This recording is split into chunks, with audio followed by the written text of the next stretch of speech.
مفتی عارف صاحب کے بیانات کو سننے کے لیے مفتی صاحب کے آفیشیل چینل فیضان عارف آفیشیل کو سبسکرائب کریں۔ پھر اس میں پیغمبر صلی اللہ علیہ وسلم نے فرمایا اللہ نے اس مہینے کے دن میں سارے مسلمانوں پر روزوں کو فرض فرمایا۔ دن میں روزے فرض ہے، سب پر فرض ہے، سارے مردوں پر، سارے عورتوں پر، سارے جوانوں پر، سارے بوڑھوں پر، سارے شہریوں پر، سارے دیہاتیوں پر، سارے زراعت اور کھیتی باڑی کرنے والوں پر، مزدوری کرنے والوں پر اور ملازمتیں کرنے والوں پر، کوئی کہیں ہو، سب پر اللہ نے روزے فرض فرمائے ہیں۔ یا ایھا الذین آمنوا کتب علیکم الصیام کما کتب علی الذین من قبلکم، سب پر روزے اللہ نے دن میں سب پر روزے فرض فرما دیے، اور فرماتے ہیں اس کی راتوں میں تراویح کو تمہارے لیے سنت قرار دیا گیا ہے۔ دن میں روزے رکھنا ہے اور رات میں تراویح پڑھنا ہے۔ پوری مسجدیں، پورا شہر، پورا ماحول گونج جاتا ہے تراویح پڑھنے سے۔ عجیب و غریب سما اللہ رب العالمین اس وقت عطا فرماتے ہیں۔ بزرگان محترم، شعبان المعظم کا یہ آخری حصہ اس وقت چل رہا ہے، تقریباً آج 22 شعبان المعظم ہے اور آنے والی جمعہ کو 29 شعبان ہوگی، یعنی اس دن چاند دیکھنے کا اہتمام کرنا ہے۔ اگر چاند نظر آ جاتا ہے تو اسی دن سے تراویح بھی شروع ہو جائے گی انشاءاللہ۔ تو اللہ کا بہت بڑا انعام ہے، رب العالمین نے عافیت کے ساتھ، عزتوں کے ساتھ آپ کو، ہم کو یہاں تک پہنچایا۔ اب ان قریب وہ مبارک مہینہ شروع ہونے والا ہے جس کا انتظار حضرت محمد الرسول اللہ صلی اللہ علیہ وسلم کو رجب ہی کے مہینے سے رہا کرتا ہے، اور پیارے رسول صلی اللہ تعالیٰ علیہ وسلم رجب کے مہینے سے اللہ کے دربار میں یوں دعا فرمایا کرتے تھے، اللہم بارک لنا فی رجب و شعبان وبلغنا شہر رمضان۔ یہ عمل الیوم واللیلہ کی روایت میں ہے کہ آپ اس طرح دعا پڑھا کرتے تھے، اللہم بارک لنا فی رجب و شعبان، اے اللہ ہمارے رجب اور شعبان میں اتنی برکت عطا فرما، بلغنا شہر رمضان، کہ ہم رمضان کے مہینے میں پہنچ جائے، ہمیں رمضان المبارک کے مہینے میں پہنچا دے۔ آپ باضابطہ رجب سے اللہ کے دربار میں یہ دعا مانگنے کا اہتمام کرتے تھے، یعنی اس بات کی دعا مانگی جاتی تھی کہ اے اللہ ہمیں کہیں ایسا نہ ہو جائے کہ رمضان سے پہلے ہی دنیا سے جانے کا وقت آ جائے اور رمضان کی سعادتوں اور رحمتوں سے ہم محروم ہو جائیں۔ تو اس لیے رمضان کے حصول کی خاطر پیارے آقا دعا اللہ کے دربار میں رجب کا چاند دیکھ کر ہی مانگا کرتے تھے، پھر شعبان میں یہی معمول تھا۔ اب رمضان تک پہنچنے کی بات آتی ہے تو دیکھیے اللہ رب العالمین نے اپنا فضل فرما کر آپ کو، ہم کو، سب کو ان دعاؤں کی برکت سے اب گویا رمضان تک اللہ تبارک و تعالیٰ پہنچا رہا ہے۔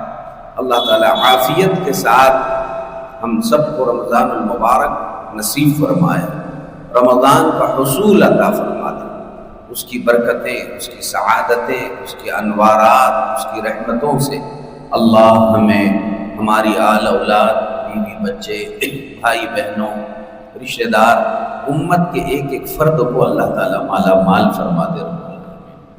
بڑا قیمتی مہینہ بھائیوں اللہ پاک آپ کو، ہم کو، سب کو عطا فرما رہا ہے، بڑی رحمتوں والا، بڑی عظمتوں والا، پر رونق اور گویا رحمتوں کا فصل بہار ہے جو اللہ تعالیٰ دے رہا ہے۔ اس لیے 29 شعبان آنے والی بروز جمعہ مغرب کی نماز کے وقت چاند دیکھنے کا سب اہتمام کریں گے انشاءاللہ۔ اور رمضان جو شروع ہوتا ہے تراویح کے بعد سے نہیں ہوتا ہے، بلکہ جیسے ہی 29 کا غروب ہو گیا بس آپ نے جب مغرب پڑھ لی تو وہ وہی وقت اب رمضان شروع ہو گیا۔ اب آپ اس دن جو مغرب کی نماز پڑھیں گے، مثلا 29 شعبان ختم ہو کر ہمارا اسلامی دن کا آغاز غروب آفتاب سے ہوتا ہے، اور پہلی رات جو دوسرا دن آنے والا ہے اس کے تابع ہوتی ہے۔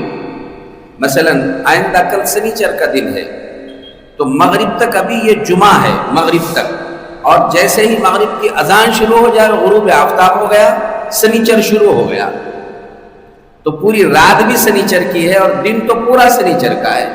اب وہ سنیچر کے مغرب تک جیسے ہی مغرب کی اذان شروع ہو گئی وہ اتوار کا دن شروع ہو گیا۔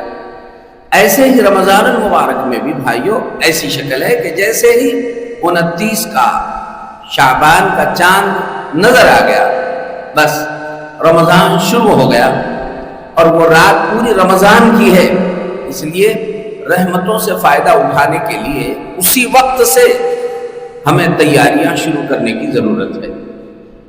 آپ کو معلوم ہونا چاہیے یہی وجہ ہے کہ جب رمضان کی پہلی رات آتی ہے، یہی پہلی رمضان شروع ہو جاتی ہے، حدیث پاک میں اللہ تعالیٰ اللہ کے پیارے حبیب صلی اللہ علیہ وسلم ارشاد فرماتے ہیں، اللہ تعالیٰ اس وقت امت محمدیہ کو نیکیوں میں، اعمال میں، عبادتوں میں آگے بڑھانے کے لیے اپنی رحمتیں ان پر پھیلانے کے خاطر، حدیث پاک میں ہے صفدت الشیاطین، سارے شیطانوں کو زنجیروں میں جکڑ دیا جاتا ہے، شیطانوں کو زنجیروں سے جکڑ دیا جاتا ہے، باندھ دیا جاتا ہے، پابند سلاسل کیا جاتا ہے، اور ان کو دریاؤں میں لے جا کر پھینک دیا جاتا ہے۔ شیطان اب امت کے روزوں کو، کہیں وہ نمازوں کو، تلاوتوں کو، ذکر و دعاؤں کو وہ کہیں برباد نہ کر دے، خراب نہ کر دے، اس لیے اللہ تعالیٰ پہلی رات سے ہی ان کو زنجیروں میں جکڑ دیتے ہیں۔ اس رات یعنی 29 کی رات سے ہی یہ اہتمام شروع کیا جاتا ہے، سارے جنت کے دروازے کھول دیے جاتے ہیں، اور دوزخ کے 7 دروازے ہیں، جنت کے 8 دروازے ہیں، تو جنت کے 8 دروازے کھول دیے جاتے ہیں، جہنم کے 7 دروازوں کو تالے لگا دیے جاتے ہیں، بند کر دیے جاتے ہیں رمضان کے اہتمام میں۔ اور پھر جنت کو اللہ رب العالمین سجاتے ہیں، دھونی دیتے ہیں، جیسے آپ اپنے گھروں میں خوشبو کی دھونی دیتے ہیں، اللہ رب العالمین پوری جنت کو خوشبودار بنا دیتے ہیں۔ یہ سب امت محمدیہ کے روزے داروں کے استقبال میں اللہ کی طرف سے کیا جاتا ہے، یہ انعام۔ پھر مغرب کی نماز سے ہی سارے انعامات کی بارش، رحمتوں کی بارش، اور پورے رمضان کا جو ہمارے آپ کے لیے انعامات ہونے والے ہیں وہ سب وہیں سے شروع ہو جاتا ہے۔ اسی لیے صحابہ رضوان اللہ تعالی علیہم اجمعین کو جب روزے فرض ہونے والے تھے، پہلے سال معلوم ہوا کہ رمضان کے روزے اب فرض ہونے والے ہیں، تو صحابہ بڑے شوق میں تھے اور بڑی توجہ تھی صحابہ کی کہ اب ہم کو اللہ کے رسول صلی اللہ علیہ وسلم رمضان کے بارے میں کیا پیغام دیتے ہیں۔ یہ پہلی مرتبہ کا رمضان ہے، مدینہ طیبہ میں سارے مردوں میں، عورتوں میں، بچوں میں ایک شور تھا کہ آقا اب ہمارے لیے کیا پیغام دیتے ہیں رمضان کے بارے میں۔ چنانچہ اخیر شعبان میں رمضان کی اہمیت کی وجہ سے پیارے آقا نے خطبہ ارشاد فرمایا۔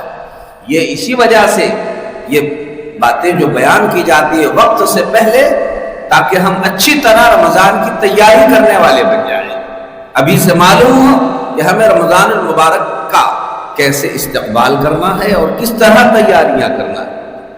آقا نے 29 شعبان کو گویا اس وقت کے پہلے سال مدینہ طیبہ میں سب کو بلایا، سارے صحابہ جمع ہو گئے، سب جمع۔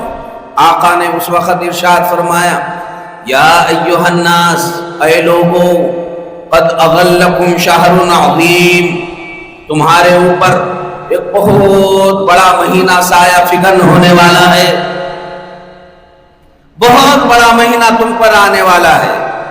قد اغلکم شہر عظیم، بہت بڑا مہینہ، خود پیغمبر فرما رہے ہیں بڑا مہینہ آنے والا۔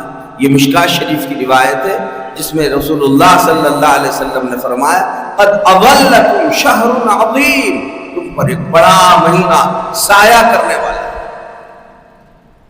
شہر عظیم، بڑا مہینہ۔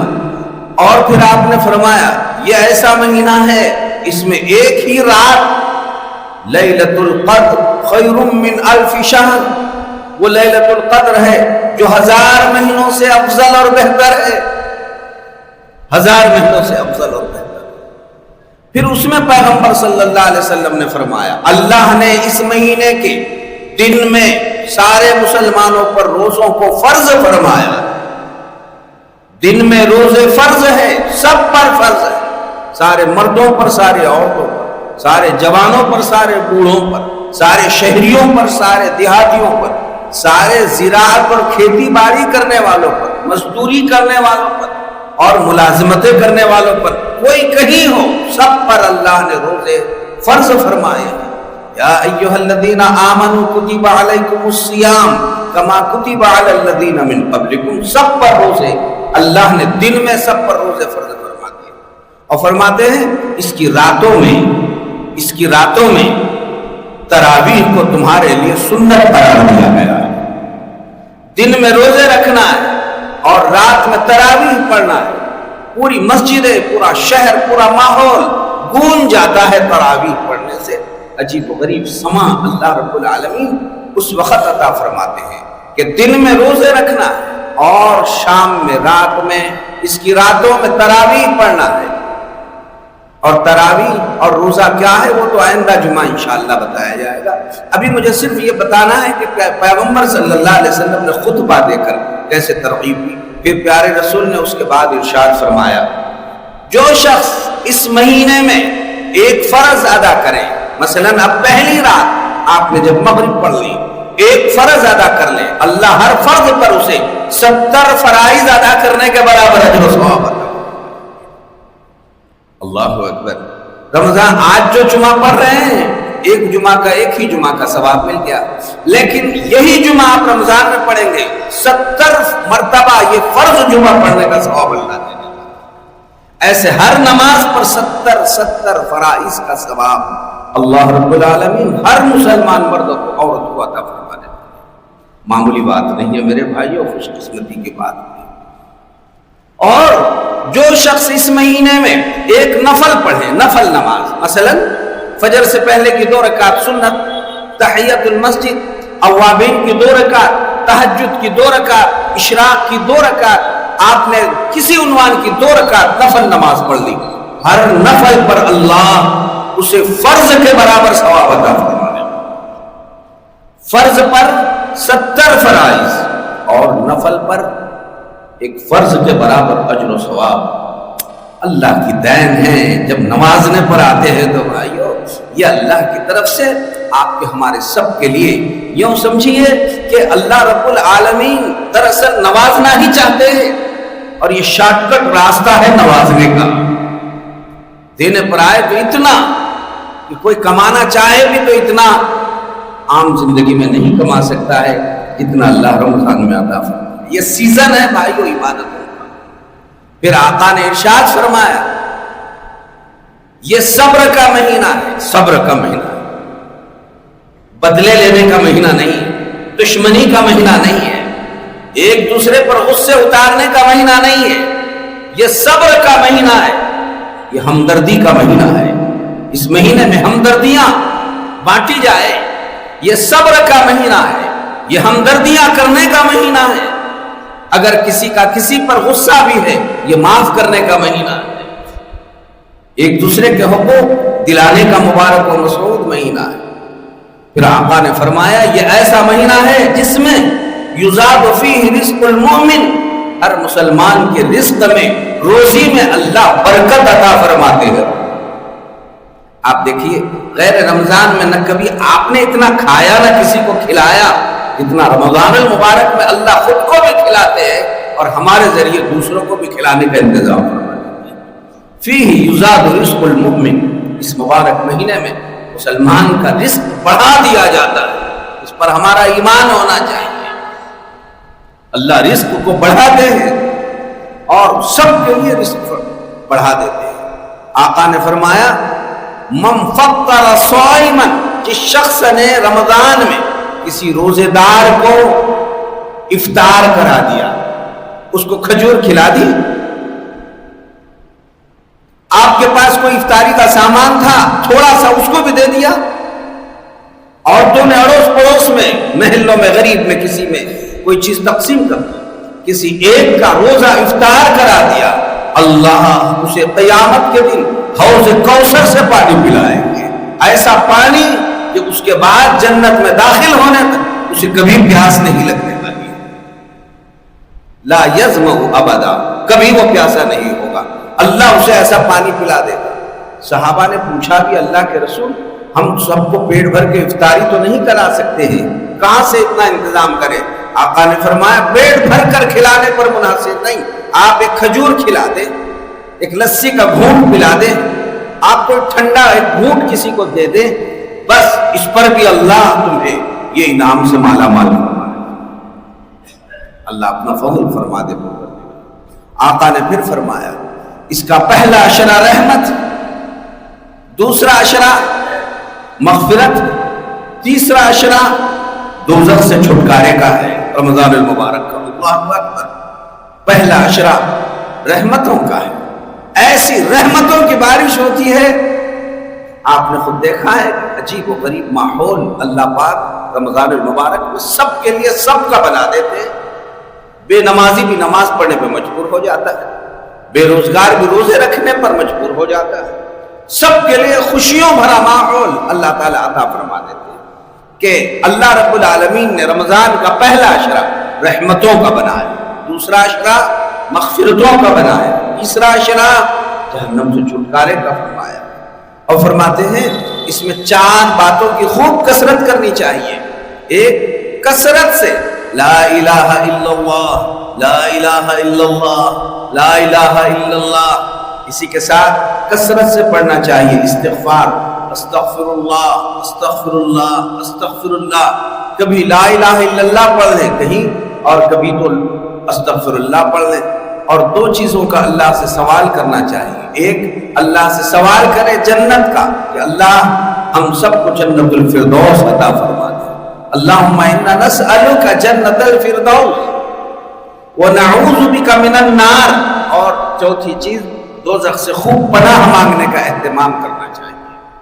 یہ رمضان کے خصوصی معمولات ہیں بھائیوں، اور اس کا نظام آپ ہم سب کو بنانا ہے، اس لیے ابھی رمضان المبارک آپ ہم سب کے لیے بھائیوں آ رہا ہے، بڑا اہم مہینہ ہے، یاد رکھو بھائیوں اس کے لیے ہمیں نظام العمل اور نظام الاوقات اور ٹائم ٹیبل بنانے کی ضرورت ہے، بس جیسے عام دن گزر رہے نہیں، اگر مزدور ہے اپنی مزدوری کتنے گھنٹے کرنی ہے، ملازم ہے کتنے گھنٹے ملازمت پر جانے والا ہے، زراعت اور کھیتی باڑی والا ہے کتنے دن کھیتی باڑی میں رہنا ہے، پہلے سے ہمارا ٹائم ٹیبل بن جائے اور پھر اس کے بعد طے کر لیں مجھے الحمدللہ روزہ تو رکھنا طے ہے رکھنا ہے، اس کے بعد کے معمولات مجھے روزانہ کتنے پارے قرآن مجید کی تلاوت کرنے ہیں، ہر ایک کا متعین ہونا چاہیے، رمضان المبارک میں میرا ٹائم ٹیبل، اور پھر اسی مطابق اس وقت میں وہی کام ہمارا ہوتا رہے گا۔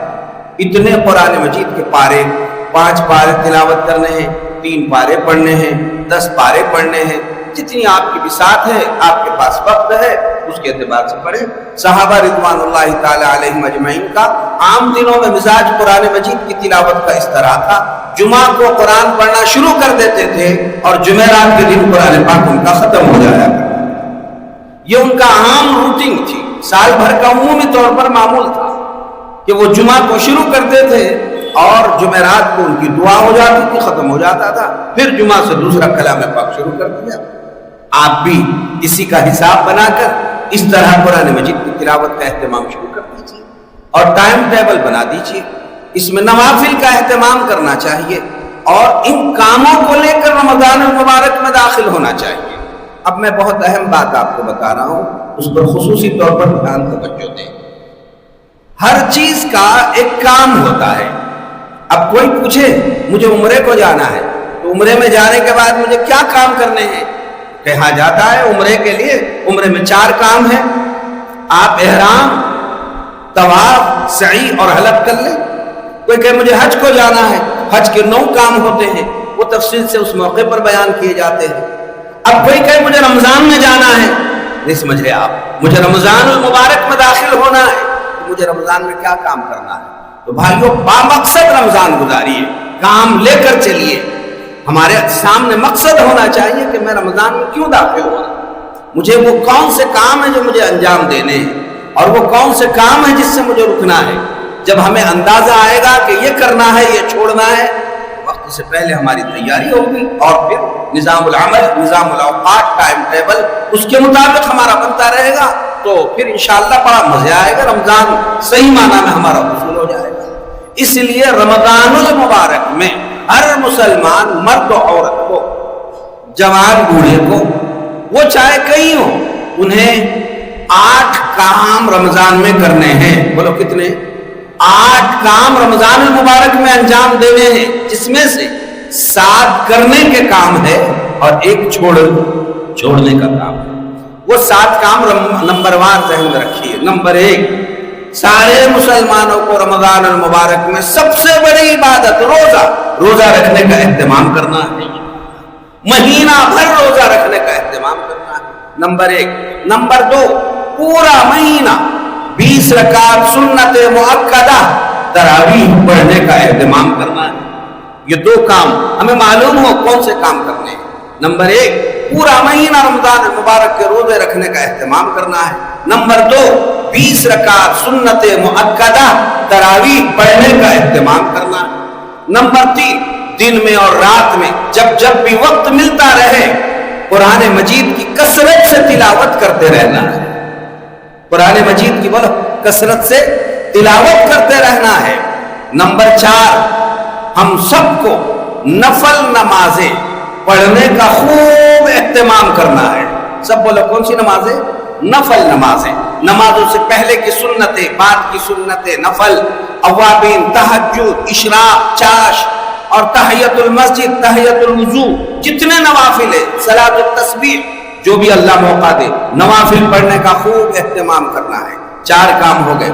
نمبر 5، ذکر و اذکار کا اہتمام کرنا ہے۔ بولو ذکر و اذکار کا اہتمام کرنا ہے۔ مثلا ذکر و اذکار کے اہتمام میں ہمیں جو ہے کثرت سے، جیسے ابھی بتایا، لا الہ الا اللہ کثرت سے پڑھتے رہنا ہے، استغفر اللہ کثرت سے پڑھتا رہنا ہے، درود پاک 1000، 3000، 5000، 10,000 مرتبہ روزانہ پڑھتے رہنے کا اہتمام کرنا ہے، ذکر و اذکار کا اہتمام کرنا ہے۔ 5 چیزیں ہو گئی۔ 6ٹھی چیز، ہمیں روزانہ دن میں 15 منٹ، رات میں 15 منٹ روزانہ اللہ کے دربار میں دعا مانگنے کا اہتمام کرتے رہنا ہے۔ اللہ کے دربار میں دعائیں مانگنے کا اہتمام۔ رمضان میں ایک مسلمان کی ایک دعا تو طے ہے جو ضرور اللہ قبول فرمائے۔ کس وقت کی اللہ دعا قبول فرمائے پتہ نہیں۔ اپنے نظام العمل میں، ٹائم ٹیبل میں اس بات کو داخل کرنا ہے، مجھے دن میں 15 منٹ اور رات میں 15 منٹ اللہ کے دربار میں دعاؤں کا اہتمام کرنا ہے۔ یہ 6 کام ہوئے کرنے کے۔ اور 7واں کام، رمضان کے آخر عشرے میں مردوں کو مسجدوں میں اور عورتوں کو اپنے اپنے گھروں میں سنت اعتکاف کا اہتمام کرنا ہے۔ سنت اعتکاف کا اہتمام کرنا ہے، مردوں کو مسجدوں میں اور عورتوں نے اپنے اپنے گھروں میں سنت اعتکاف کا اہتمام کرنا ہے۔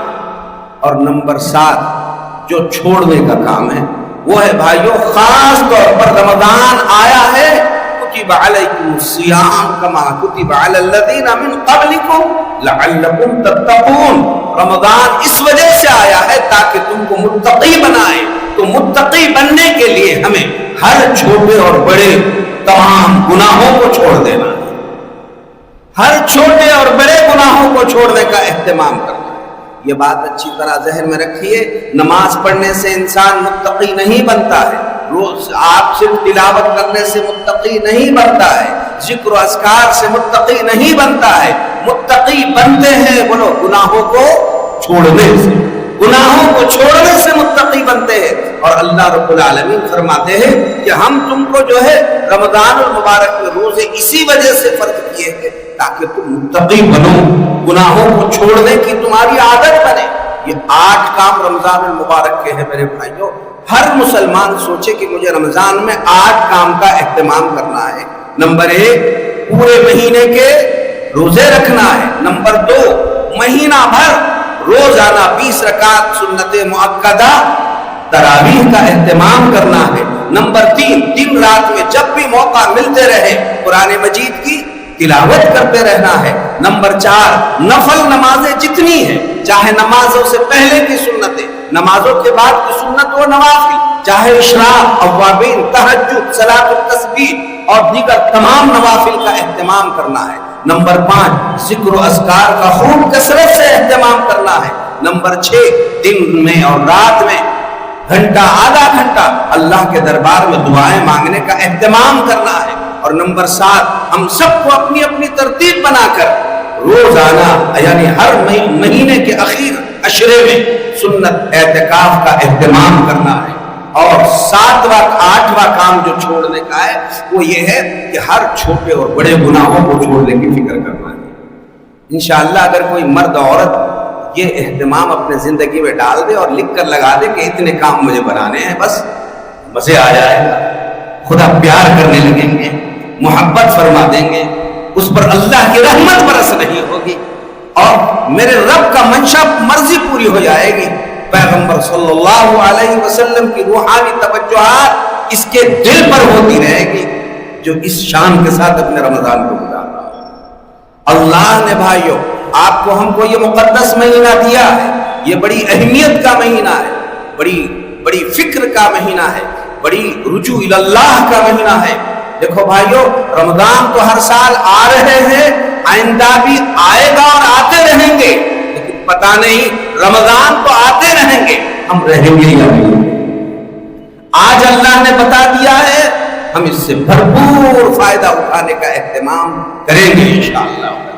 آپ نے دیکھا ہے کہ نئی گاڑی آپ نے شو روم سے اٹھائی اور وہ گاڑی 4-6 مہینے سال بھر آپ نے اس کو چلانے کا اہتمام کر لیا، تو اب وہ کچھ دنوں کے بعد وہ ریپیرنگ اور سروسنگ کو آتی ہے کہ اس کو جو ہے وہاں پر مزید لے کر جایا جائے۔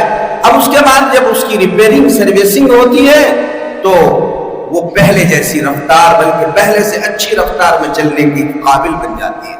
اور کوئی گاڑی ہو اسے سال 6 مہینے میں جو ہے گیریج میں لگانا پڑتا ہے، ریپیرنگ، سروسنگ اور اس کی جو ہے اس طریقے کی ساری چیزیں کرنے کے لیے آپ سال میں 6 مہینے میں کبھی انجن کھولتے ہیں، گاڑی کی نٹ بولٹ سیدھی بنا دیتے ہیں تو گیریج میں لگا دیتے ہیں، تو اس کی مشینریز وہ کام کو نکلتی ہے، اس کا کام کیا جائے۔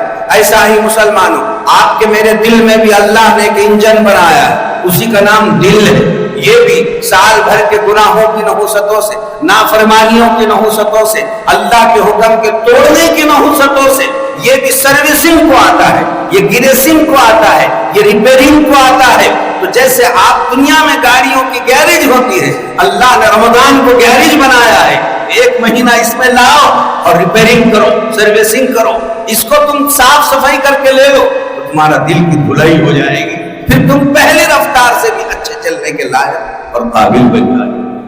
اور بھائیوں وجہ بھی یہ ہے آج کل راستے صحیح نہیں ہے، راستوں پر کافی گڑے، نیچ اوچ ہوتا ہے، ساتھ نٹ بولٹ ڈھیلے ہو جا رہے گاڑیوں کے۔ ایسے ہی جیسے روڈوں پر گڑے ہیں ایسے ہی دنیا میں گناہوں کے بڑے بڑے گڑے نظر آ رہے ہیں۔